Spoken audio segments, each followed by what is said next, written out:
जिन लोगों ने कोठी जलाई नहीं उनका सब कुछ जलना चाहिए, मैं कह रहा हूँ ये बात।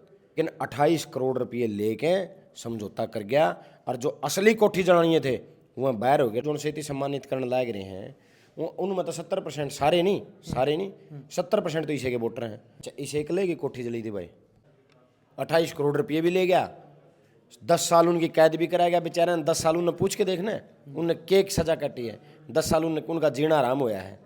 ये तो कोर्ट से सबूतों के अभाव में बरी हुई, क्योंकि ये तो थे को नहीं जलानी, ये तो लिकड़ गए। अरे जिनकी चिता जली उनका कह रहा है इसने सहानुभूति जताई उन चिता जलनिया का कहता 80 लोग मर गए 36 जात के, 80 लोगों की चिता जली उस आंदोलन में, इसने एक बार भी सहानुभूति जताई क्या? तो पीछे पीछे ना सहानुभूति जताओ।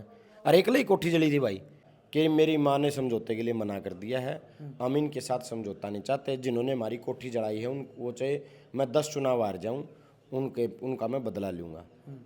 मैं तो इन्हों जो इसने सम्मानित करने जाऊँ वो किसान आंदोलन खातर भी इसने सम्मानित करके आओ, एकले घर जले भाई। अरे जनता की गाड़ी कमाई से, जनता जो टैक्स भरती है ना उसकी गाड़ी कमाई से 28 करोड़ रुपये मिल भी गए, फिर क्या का खुदा भाई। अरे इसने इस एकलन सम्मानित, लोगों की चिता जल गई, लोगों की जिंदगी उजड़ गई, 10 साल जेल काटे है बेचारे, जवानी की 10 साल उड़ा भीतर काट ली।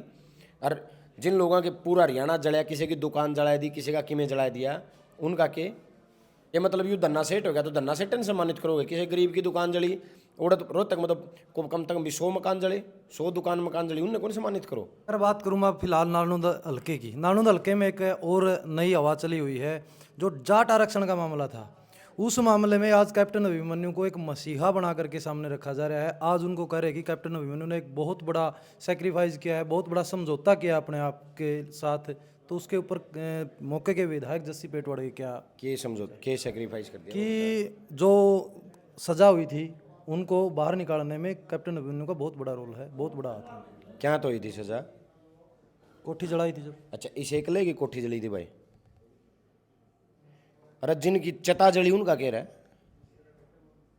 इसने सहानुभूति जताई उन चिता जलनिया का कहता 80 लोग मर गए 36 जात के, 80 लोगों की चिता जली उस आंदोलन में, इसने एक बार भी सहानुभूति जताई। किसान आंदोलन में 750 किसान मर गए, उसकी सहानुभूति जताई। न्यूगार दावड़ा तो शराबी कबाबी बैठे हैं, 150 मानस मर गए किसान आंदोलन में, इसने सहानुभूति जताई। बुडाना गांव में एक स्टेडियम में हफ्ते में 2 मानस मार दिए, एक भी न धरना चले, एक दिन भी को नहीं आया, इसने सहानुभूति जताई क्या? तो पीछे पीछे ना सहानुभूति जताओ। अरे एक ही कोठी जली थी भाई। और कोठी जलना बहुत गलत काम था, परमात्मा किसी के साथ ऐसा ना करे। जिन लोगों ने कोठी जलाई नहीं उनका सब कुछ जलना चाहिए, मैं कह रहा हूँ ये बात। लेकिन 28 करोड़ रुपये लेके समझौता कर गया और जो असली कोठी जलानी थे वह बाहर हो गए, जो उनसे बेचारे बेकसूर थे उनको भी। पंचायत फिलहाल जो है रखी गई है, एक पंचायत भी होगी जिसमें कैप्टन अभिमन्यु को सम्मानित भी किया जाएगा।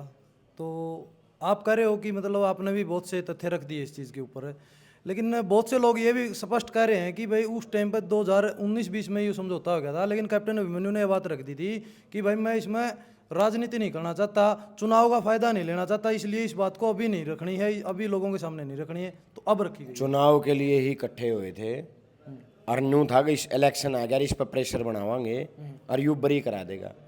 इन्होंने ये जवाब दिया था कि मेरी माँ ने समझौते के लिए मना कर दिया है, हम इनके साथ समझौता नहीं चाहते। जिन्होंने हमारी कोठी जलाई है वो चाहे मैं 10 चुनाव हार जाऊँ उनका मैं बदला लूँगा।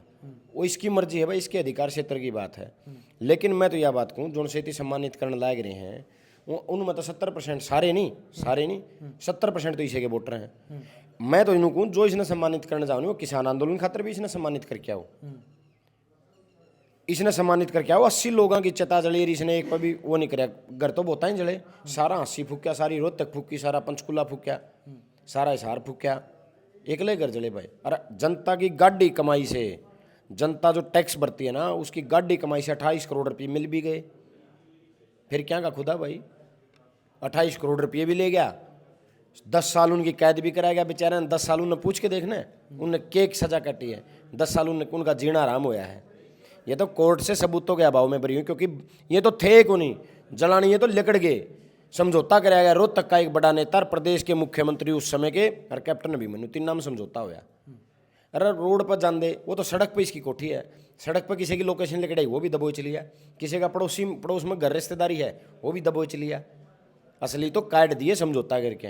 अर्जुन से इतनी सम्मानित करने जाऊँ, जाइयो भाई, बुडाना में 2 मर्डर हुए, एक भी न धरना चलिया, यूं नहीं आया, उसके लिए भी सम्मानित करके आओ। किसान आंदोलन में 150 किसान हरियाणा के मरे, एक कभी कौन गया का हार दौड़ तो शराबी कबाबी बैठे हैं। ट्रैक्टर यात्रा किसान आंदोलन के विरोध में इसने करी, उसके लिए भी वो करके आइयो, इसको सम्मानित करके आइयो। खेड़ी 50 दिन 12 खाप के 19 गांव धरने पे बैठे रहे, यूं नारणू धोली खेल के गया और यूड़े एक दिन भी नहीं गया, उसके लिए भी सम्मानित करके आइयो। सारी चीज़ें हतर सम्मानित करो ना, फिर एक खतर के सम्मानित करना, और उनको भी सम्मानित करो जिन एक आदमी का घर जड़िया, जिन सब के घर जले। अरे इसने इस एकलन सम्मानित, लोगों की चेता जल गई, लोगों की जिंदगी उजड़ गई, 10 साल जेल काटे है बेचारे, जवानी की 10 साल उड़ा भीतर काट ली। और जिन लोगों के पूरा हरियाणा जलाया, किसी की दुकान जला दी, किसी का किमें जला दिया, उनका के उनके बारे में भी बताओ ना, उनके बारे में भी बात करो कि मतलब यूँ धन्ना सेठ हो गया तो धन्ना सेठ ने सम्मानित करोगे। किसी गरीब की दुकान जली, उड़द रोहतक मतलब को कम तक भी 100 मकान जले, 100 दुकान मकान जली, उनने कौन सम्मानित करो, उनने भी करके आओ सम्मानित करने का दम है तो। न्याय तो सबके लिए होना चाहिए ना, फिर एक आदमी के लिए क्या न्याय है। तो भाई जितने भी फिलहाल जो है चर्चाएं थी राज्यसभा चुनाव को लेकर के या फिर जस्सी पेटवाड़ को लेकर के, विधायक जी मेरे साथ थे, उन सारी बातों के ऊपर बात करने का प्रयास हमने किया। फिर भी आपका कोई सवाल रहता है तो आप कमेंट में ज़रूर रख दें, अगले कभी मुलाकात हुई तो दोबारा फिर उन सवालों का जवाब लेने का काम करेंगे। आपने हमारे साथ जुड़े, आपका बहुत बहुत धन्यवाद। धन्यवाद विधायक जी, बहुत बहुत धन्यवाद जी।